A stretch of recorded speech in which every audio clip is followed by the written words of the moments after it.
注意看，这个女人上一秒还是个被家族当成货物卖掉的废物 ，Oh my god！ 下一秒，她体内爆发出的神秘力量，却连残暴的狼王都为之震惊。而这一切都要从她被亲生父母签下卖身契的那一刻说起。签了她，为了家族，这是你的荣幸。父亲将一份卖身契狠狠摔在伊莎贝拉面前，母亲更是一脸冰冷。我们养你这么多年，现在是你回报家族的时候了。原来，为了换取强大狼王布莱克的庇护，他们竟要把亲生女儿当成商品卖掉。伊莎贝拉绝望地哭喊：“爸妈，我是你们的女儿啊！”她是个暴君，可换来的却是父亲更冷酷的回答：“一个没用的 Omega 也配当我的女儿？”就连他最信任的姐姐奥利维亚，此刻也露出了伪善的面孔。妹妹，布莱克大人可是暗夜氏族的狼王，你跟了他，荣华富贵享之不尽，多好啊！伊莎贝拉不敢置信，原来全家人都盼着把她推入火坑。她拼死反抗，却被强行灌下迷药，送往了狼王的城堡。城堡里高高在上的狼王布莱克，眼神里充满了轻蔑与不屑。一个如此卑微弱小的 Omega 也配换取我的庇护？他粗暴地在伊莎贝拉身上留下标记，却连床都不让她上，转身就走，极尽羞辱。在狼王眼中，他不过是个可以随意交易的货物，毫无价值可言。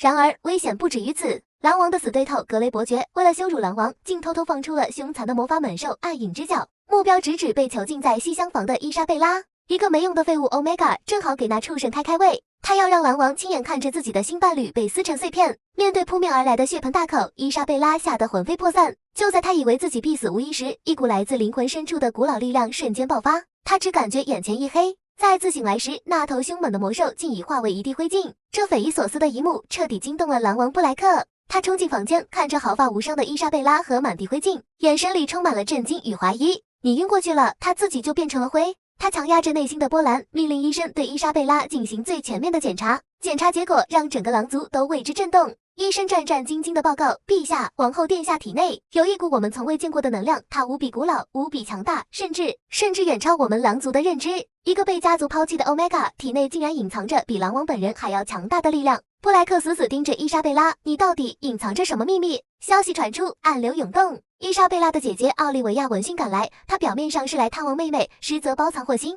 她当着狼王的面暗示伊莎贝拉从小精神就不稳定，爱幻想，企图将她塑造成一个疯子。而狼王此时的态度却变得微妙起来，他竟一反常态地将伊莎贝拉护在身后，别吓到我的人。很快，长老会举办的血月盛宴到来。在宴会上，所有贵族和长老都对伊莎贝拉的出身嗤之以鼻。狼王的伴侣必须是血统高贵的 Omega， 一个血脉卑贱的女人，简直是我们王室的污点。他们当众逼迫狼王废除这门婚约，而伊莎贝拉的亲姐姐奥利维亚更是上演了一出姐妹情深的戏码。她假惺惺地替妹妹求情，却字字句句都在强调伊莎贝拉出身卑微，上不了台面。一时间，全场的嘲笑声此起彼伏。听到了吗？你连家人都觉得你丢人，我们的王后居然是个废物！滚出去！你不配坐在这里！面对所有人的羞辱和亲姐姐的背刺，伊莎贝拉浑身颤抖，被逼到了角落。狼王布莱克坐在王座上，表情深不可测，无人知道他在想什么。这个身怀绝世力量却不自知的女人，是会继续隐忍，还是就此爆发，让整个狼族为之颤抖？